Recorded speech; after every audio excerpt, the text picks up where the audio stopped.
अमर, अकबर और एंथनी खजाने की तलाश में निकले। वो खजाने के पास पहुंच ही गए थे कि तभी उनके रास्ते में एक पतला पुल आ गया जिसपे एक चेतावनी लिखी थी। 60 किलो मतलब? अरे मतलब इस पे 60 किलो से ज्यादा वजन नहीं जा सकता। ये सुनकर अकबर बोला, मेरा वजन तो 80 किलो है, कुछ दिन पहले ही नापा था। अब यहाँ से खजाना लेने तो तुम दोनों में से किसी एक को जाना पड़ेगा। थोड़ी देर सबको घूरने के बाद अमर बोला, देख भाई एंथनी, हम में सबसे पतला तो तू ही है, तो तुझे ही जाना होगा। अरे नहीं भाई, मैं ये रिस्क नहीं ले सकता।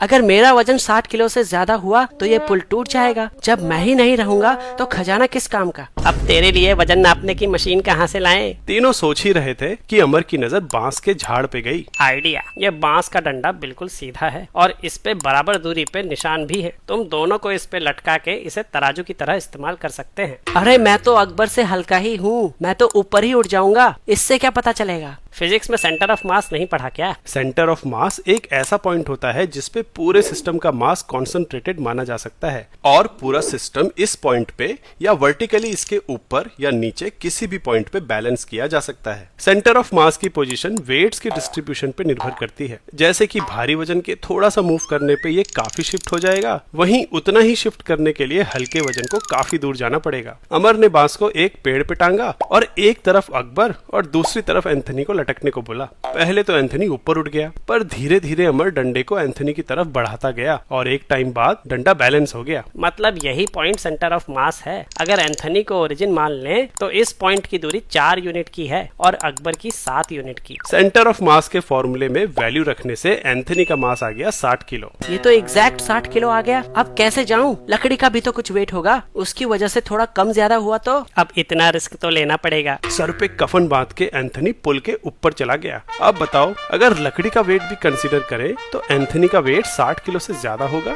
या कम? वीडियो में हमने सेंटर ऑफ मास निकालने के लिए 1 डायमेंशनल फॉर्मूले का इस्तेमाल किया है, लेकिन 3 डायमेंशन में भी सेंटर ऑफ मास निकालने के लिए हमें इस फॉर्मूले को बस y और z कोऑर्डिनेट में अप्लाई करना पड़ेगा। एक और बात, किसी भी कॉम्प्लेक्स सिस्टम में इंडिविजुअल पार्ट्स का मूवमेंट एक्सटर्नल फोर्सेस के साथ साथ इंटरनल फोर्सेस पे भी डिपेंड करता है। सेंटर ऑफ मास ही एक ऐसा पॉइंट होता है जिसका मूवमेंट केवल एक्सटर्नल फोर्सेस पे डिपेंड करता है, क्योंकि सारी internal forces centre of mass के लिए कैंसिल हो जाती हैं। वन फाइनल थिंग, अब से हम लोग हर वीडियो के बाद उस वीडियो से रिलेटेड क्वेश्चंस को अपने चैनल पे पोस्ट करेंगे। आप चैनल के पोस्ट टैब में जाके इन क्वेश्चंस को चेकआउट कर सकते हो। इस वीडियो के स्पॉन्सर है collegeassist.in, जो एमिटी यूनिवर्सिटी के किसी भी कैंपस के एप्लीकेशन फॉर्म पे 100% डिस्काउंट दे रहे हैं। अप्लाई करने के लिए चैनल पेज पे दिए लिंक पे जाओ, लिमिटेड टाइम ऑफर है।